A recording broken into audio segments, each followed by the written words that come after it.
Hey there, where are you watching from? Drop your city in the comments. I was already gripping the edge of my champagne glass when she stood up, the fiancée in her carefully pressed cream dress, the kind you wear to look effortlessly elegant. Not like you're trying. The crowd was still humming with laughter, clinks of cutlery, the occasional spark of a camera flash catching someone's tipsy grin. But then Claire, poised, perfect Claire, lifted her glass and looked right at him. Her voice didn't quiver, not even a little, when she said it. To the man I thought I knew, and the secrets that just broke us. The words dropped like a shard of glass into the center of the room. Just like that, all movement stopped. Even the waitstaff froze mid-step. My heart didn't just sink. It nosedived into my stomach, because I knew immediately I was sitting in the center of something that was about to come completely unglued. It's strange how you can spend so much time convincing yourself that you've moved on from someone, that you've processed the heartbreak, forgiven the lies, packed it all neatly away into some internal filing cabinet. But then you get a cream-colored invitation in the mail, embossed with gold lettering, and it tells you Ethan Brooks is getting married to someone else, and suddenly you're back in that room you thought you left years ago. And yes, I went. Not because I still loved him, at least that's what I told myself, but because I wanted to prove that I didn't care anymore, that I could sit across from him and feel absolutely nothing. I should probably introduce myself before we go any further. My name's Lauren Blake.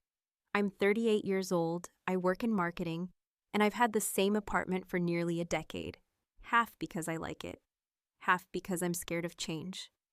Ethan and I dated for a little over 2 years, long enough to talk about joint accounts and baby names, not long enough to follow through. When we broke up, it wasn't dramatic. There were no glam doors or thrown vases. Just an email from him while he was overseas, explaining that he needed space to think. It took me exactly 4 weeks to realize he wasn't coming back. By then, I'd already cried enough to qualify for a minor flood warning. The engagement party was at a vineyard in the Hudson Valley. Classy, low-key expensive. The kind of place that smells like lavender and old money. I was seated at table 4, right across from Ethan. Coincidence? Maybe, maybe not. The entire event was bathed in this weird, curated warmth. Candlelight, acoustic guitar, couples talking about summer homes and school districts. And in the middle of it all, Ethan, acting like he hadn't once broken my heart over a Wi-Fi connection from Zurich. I kept my head down, followed the rules. Claire had pulled me aside earlier, barely 2 hours into the event. Her voice as calm as a therapist's, but her eyes sharp enough to slice through steel. "Lauren," she said, resting a perfectly manicured hand on my arm. "Tonight is about keeping the vibe, okay? Let's not get into anything heavy." I smiled, nodded, said the polite thing, but a part of me, the stubborn, bitter part that hadn't completely died when Ethan left, wanted to ask her why she thought I'd be the one to get into anything. I hadn't been the one hiding things. I wasn't the one who'd left without looking back. Still, I kept quiet. I smiled through conversations about travel plans and bespoke wedding rings. I laughed at a story Ethan told about getting lost in Italy, one I'd heard him tell a dozen times. Only now the ending was cleaner, more charming. No mention of the argument we had in that Florence alleyway over a missed train and a suspicious text message. The past had been scrubbed clean, rewritten for a new audience. Then, right around dessert, mini lemon tarts and espresso, Claire stood up with that champagne glass and said what she said. And the room, it broke, not literally but emotionally. People looked around, unsure if they were supposed to clap, laugh, or pretend they didn't hear it. Ethan froze, his hand halfway to the napkin on his lap, just stopped. I saw the flash of panic in his eyes, the kind you only catch if you know what you're looking for. And I knew, God help me, I knew. I stayed in my seat, back straight, face unreadable, every nerve in my body screaming for answers. Because here's the thing no one tells you. When you're the ex in the room, everyone's watching. They're not just watching for drama. They're watching to see if you're okay, if you're still hung up, if you're going to make a scene. So I gave them nothing, not a twitch, not a smirk, not a single hint that my heart was thundering inside my chest. After what felt like an hour, but was probably less than 10 seconds, Claire sat down. She didn't explain the toast. She didn't need to. Ethan turned pale, then red, then back to pale again. The room tried to carry on, a few awkward chuckles here and there. Someone changed the playlist. But the air was different now, heavy, charged, like before a storm. The party lingered. Guests filtered out. I stood near the edge of the patio, pretending to admire the view, mentally counting the minutes until I could leave. That's when Claire came up beside me. No smile this time, no small talk. Just a glass of champagne in her hand, which she passed to me without looking. "I know something you know," she said, voice soft, eyes locked on the hills in the distance. I nearly dropped the glass. She didn't explain. She didn't have to. She turned, walked back toward the house. And I stood there, drink in hand, wondering what the hell she meant. What exactly had she found out, and how close was it to the truth I had buried years ago? And that's when I knew this wasn't over. Not by a long shot.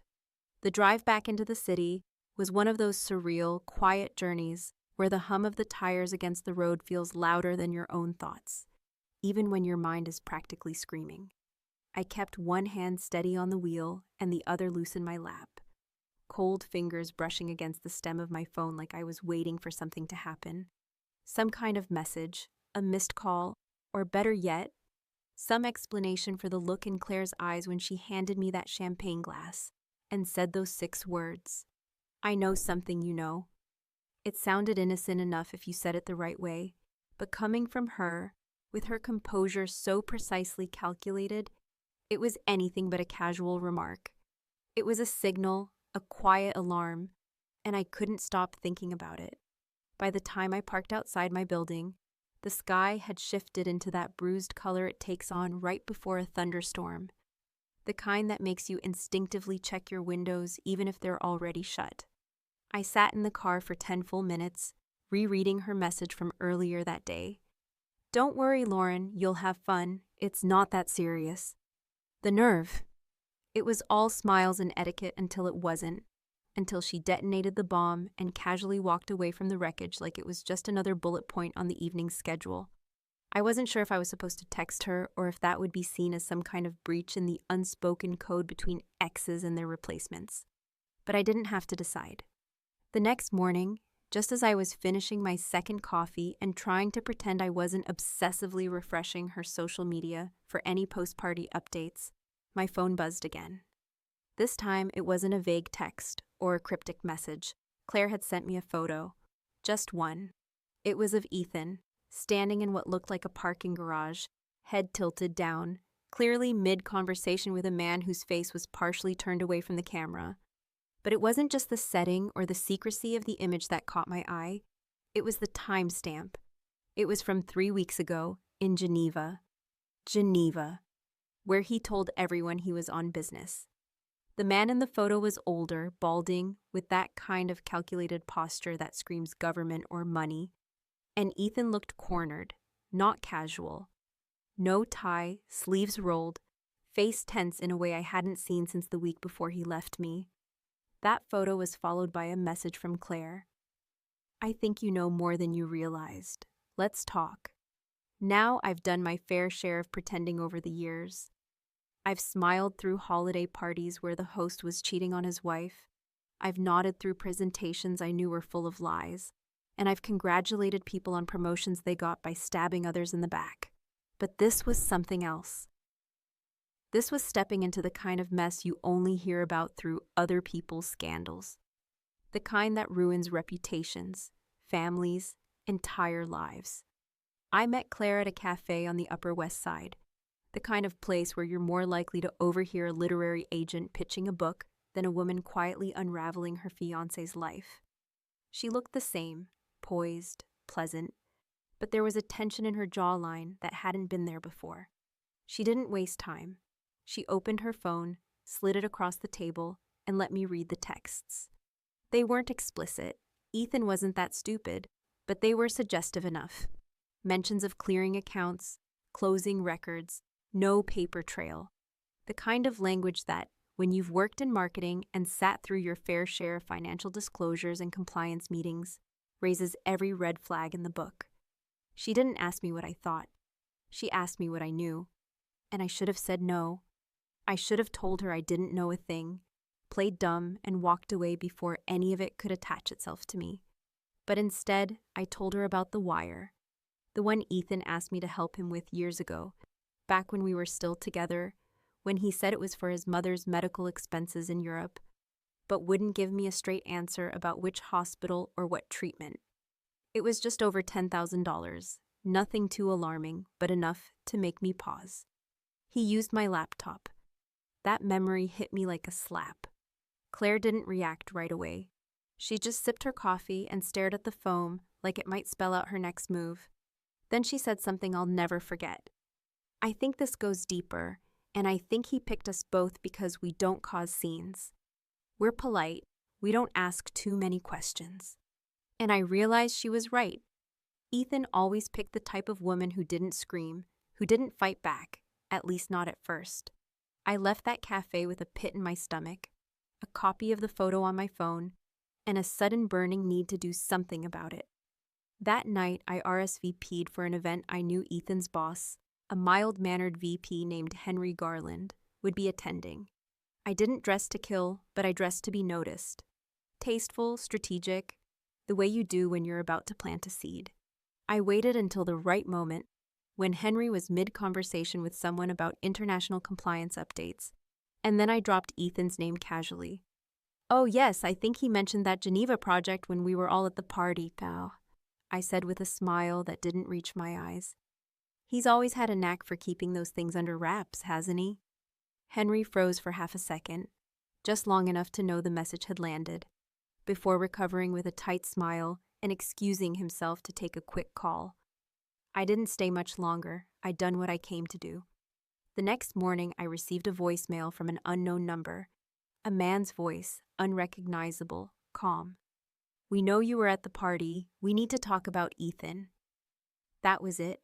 No name, no callback number, just the quiet beep that felt louder than any scream. I sat there on the edge of my bed, phone still in my hand, and for the first time since the toast, I truly understood that whatever this was, it was bigger than just heartbreak. There's a peculiar kind of silence that settles in after someone leaves you a message like that. Not the usual quiet you get when the day ends and the world begins to dim, but the thick, smothering kind that wraps around your thoughts and dulls every other sound in your life, like your brain is too preoccupied playing detective to remember what normal feels like. I must have replayed that voicemail a dozen times, not because I thought I'd suddenly recognize the voice or pick up on some missed detail, but because I couldn't believe the words were real. "We know you were at the party." It wasn't a threat, not directly, but there was something in the way it was phrased, something cold, rehearsed, deliberate, that made my skin prickle every time I heard it again. And that last line, "We need to talk about Ethan," wasn't a question, it was an order. For the next few days, I walked through my own life like a guest in someone else's apartment. I went to work, smiled during meetings, nodded in all the right places, and managed to get through entire conversations without hearing a single word anyone else said. My focus narrowed into something sharp and dangerous, like my brain had decided it was finally time to stop pretending everything was fine and start connecting the dots. Even if those dots led somewhere I really didn't want to go, every passing moment seemed to carry with it the weight of a truth I'd ignored for far too long. And now, all at once, the blinders had been torn away, and I could see everything that had been hiding in plain sight. It was Claire who reached out first this time. Another message, this one simpler, more direct. "We need to meet, I found something." No pleasantries, no passive-aggressive undertone, just the urgency of someone who had crossed the line from suspicion into certainty.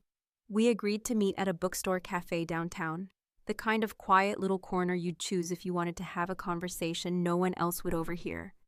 When I arrived, she was already seated, staring down at a manila envelope like it contained nuclear codes. She didn't even look up when I sat down, just slid the envelope across the table with a flat expression that told me this wasn't the moment for small talk. Inside were several printed pages, photos, bank transactions, notes, some highlighted emails with blacked out subject lines that made me feel like I'd accidentally stumbled into someone's espionage thriller. I recognized Ethan in some of the photos, always in suits, always looking over his shoulder, like he was aware the camera was there, even if he couldn't see it. But it wasn't just the surveillance that unnerved me, it was what she said next. "I hired someone," she confessed, finally lifting her eyes to meet mine. "After the toast, after that look on your face, I knew something wasn't right, but I couldn't tell how deep it went until he found these." She gestured at the pile, her voice almost a whisper, not from fear, but from restraint, like she was holding herself together by the thinnest possible thread. Claire went on to explain that Ethan's recent business trips had coincided with some pretty major financial activity: offshore transfers, multiple currency conversions, unregistered contacts that didn't match up with any company paperwork she could find. And even more concerning, one of the men in the photos, a silver-haired man who appeared in more than one country, always near Ethan but never directly interacting, was tied to a previous investigation involving financial misconduct at an international firm that Ethan had briefly consulted for 5 years ago. I felt a chill crawl across my spine as she spoke, not just because of what she was saying, but because of how familiar some of it sounded. Back when we were together, Ethan had always played things close to the chest when it came to money. He was smart, knew how to make things look legitimate, how to create just enough distance between his name and the actual transactions to keep himself technically clean. But he wasn't careful enough, because now, with Claire piecing it together from scratch and me filling in the gaps, we were seeing the outline of something neither of us had the full language to describe, but we both understood the danger it posed. There was a long pause after she finished laying it all out, the kind that stretches on just long enough to make you wonder if speaking again would break whatever spell had been holding you in place. And then Claire asked me something I hadn't expected.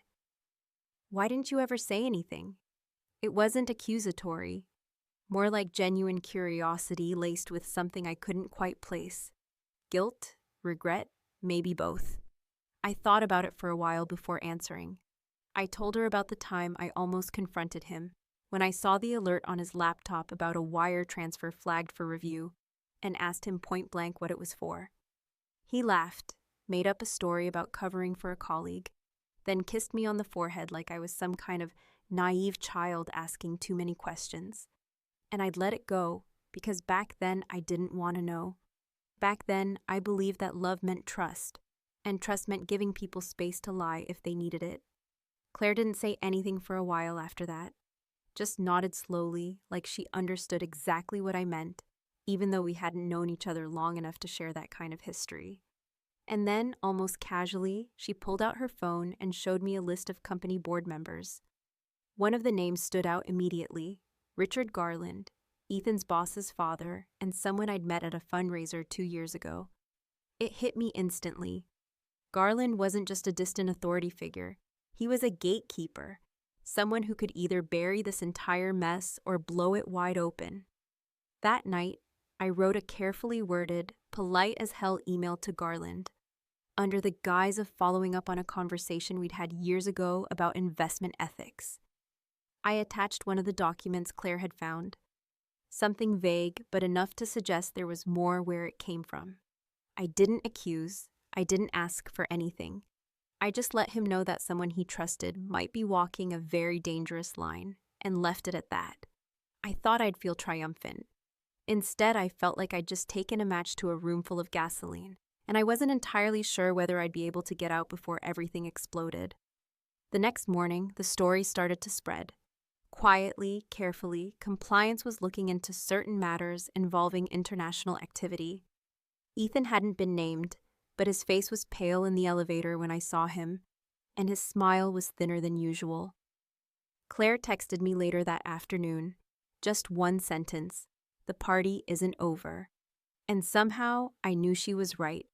The party was just getting started, and we were the ones spiking the punch. There's a very specific kind of exhaustion that sets in when you realize you've become both the detective and the suspect, in a situation you never meant to be part of in the first place, like some involuntary participant in a story that keeps pulling you deeper, wrapping its tendrils around your choices until even the smallest decision, what time to check your messages, what cafe to sit in, which friend to answer, feels like it might have consequences beyond what you can anticipate.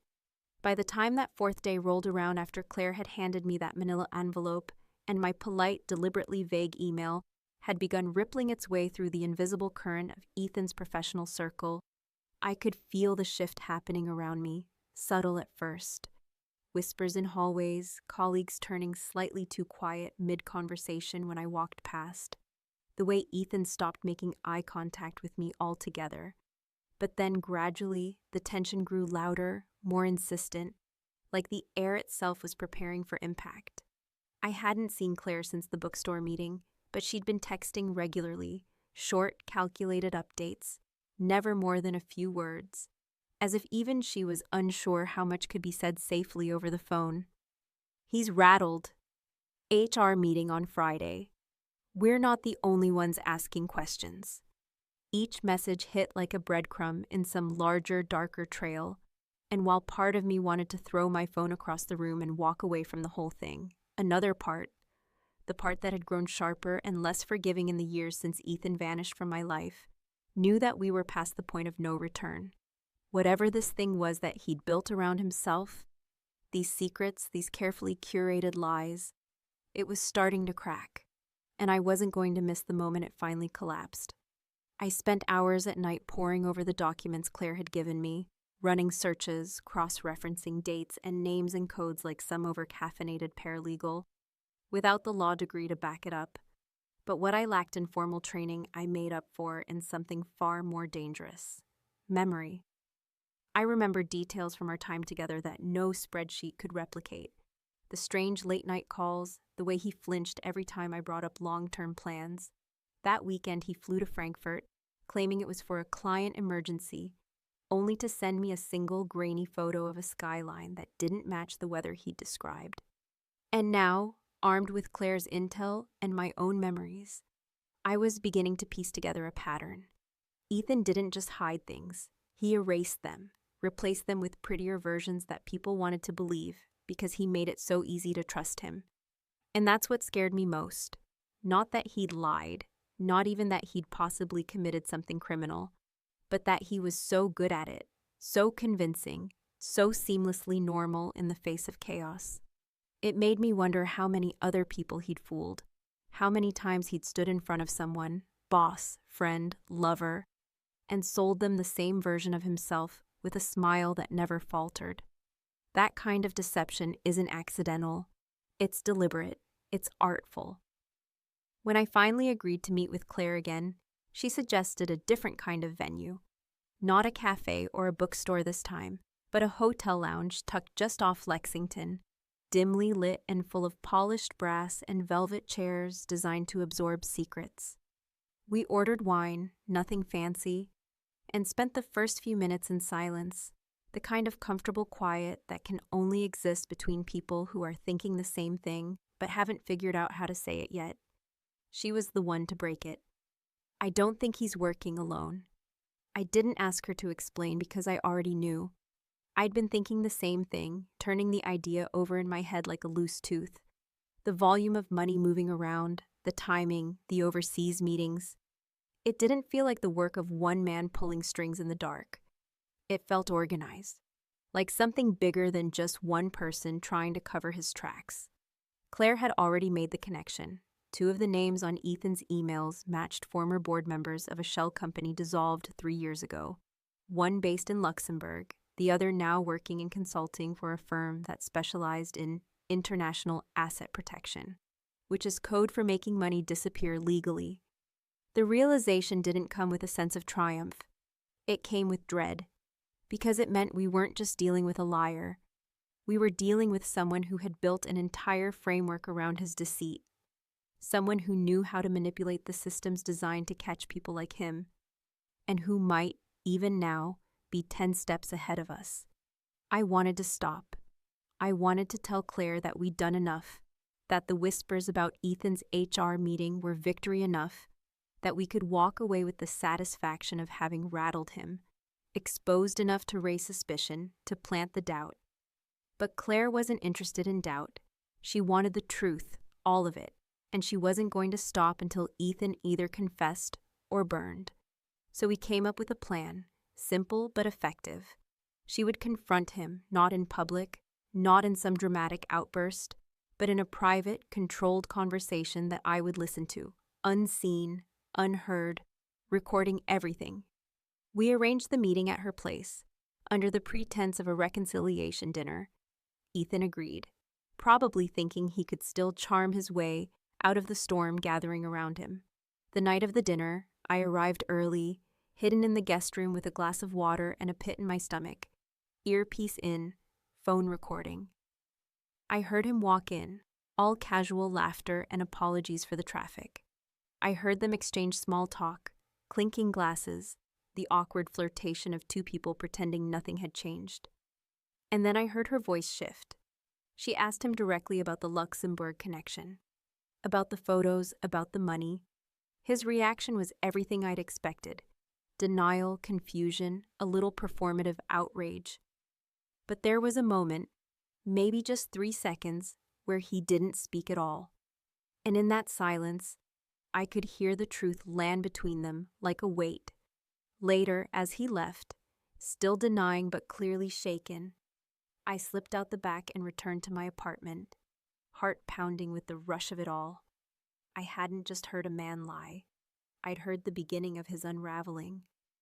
I didn't know what would come next, but I knew something had shifted. The next morning, Claire sent me a text with a photo. Ethan standing outside a downtown building, not the office, not his apartment, just standing, staring at the street like he was waiting for something, or someone. Her caption was simple: "He knows we're watching." And so did I. The fire hadn't started yet, but the smoke was rising, and I wasn't sure we'd survive the blaze untouched.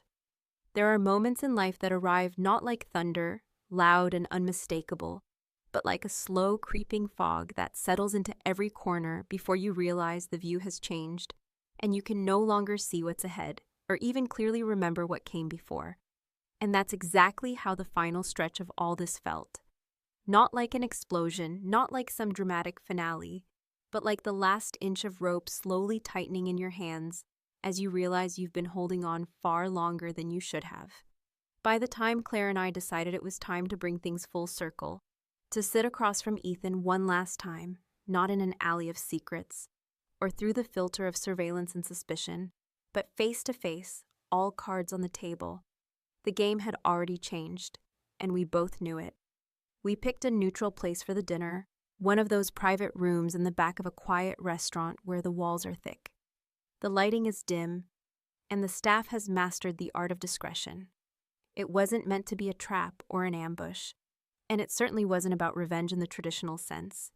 It was more about answers, closure, and perhaps, on some level, neither of us wanted to admit, about watching him squirm without the armor of his lies intact. He arrived on time, of course, perfectly dressed in a tailored jacket and that same controlled charm he wore like cologne, confident but not too cocky, humble in the exact measure required to still appear likable. The air was already heavy before the first course even arrived, and I could see in Claire's posture that she was done pretending. She didn't greet him with a smile or small talk. She opened with the photo, the one of him in Geneva with the man tied to that dissolved shell company, and as she slid it across the table like a calling card, something shifted in his expression. Not panic, not fear, but calculation. A flicker of thought behind his eyes, like he was measuring the angle of attack and preparing his next move.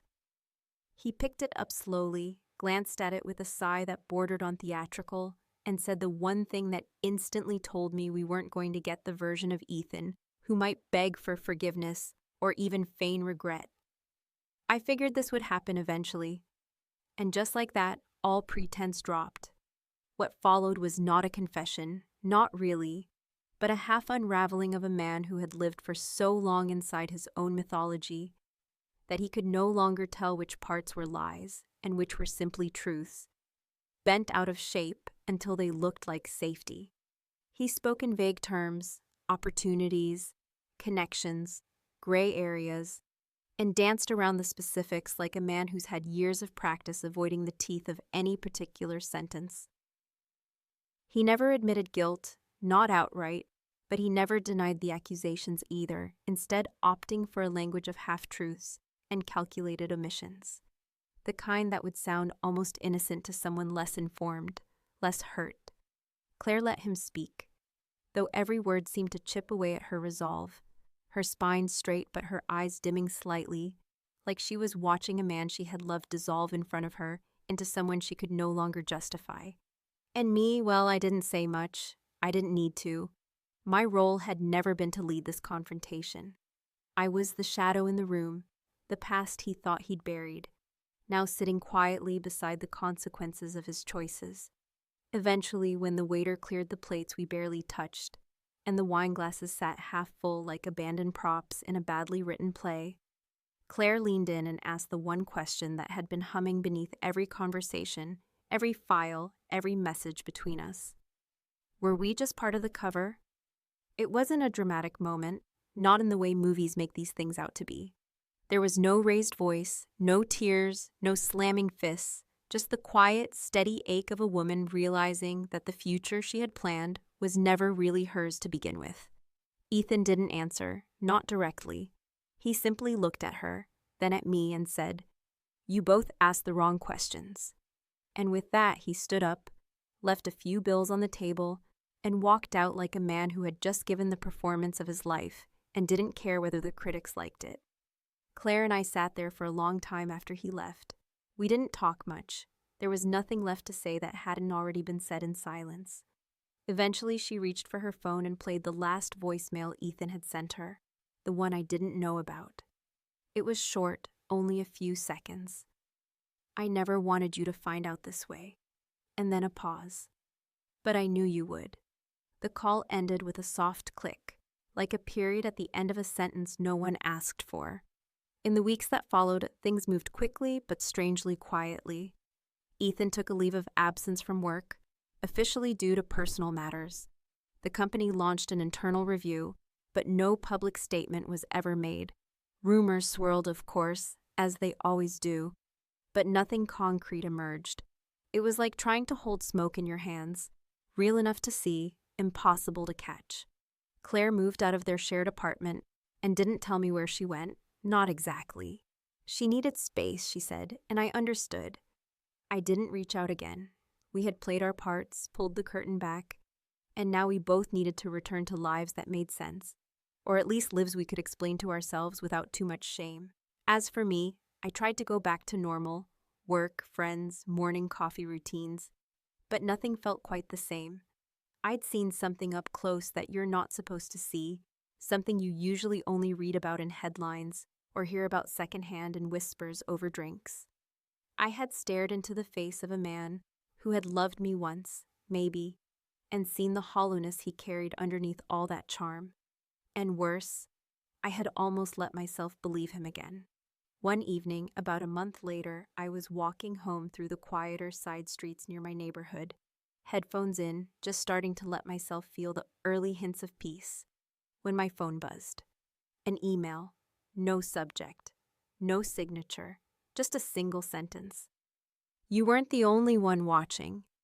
I stopped mid-step, stared at the screen, and felt the cold clarity of something unfinished, something still moving beneath the surface. There would be no closure, not really. The story wasn't over. It had just changed shape. And maybe that's the most unsettling part of all. Not that he lied, not that we exposed him, but that in the end, we still didn't know the whole truth. And maybe, just maybe, we never would.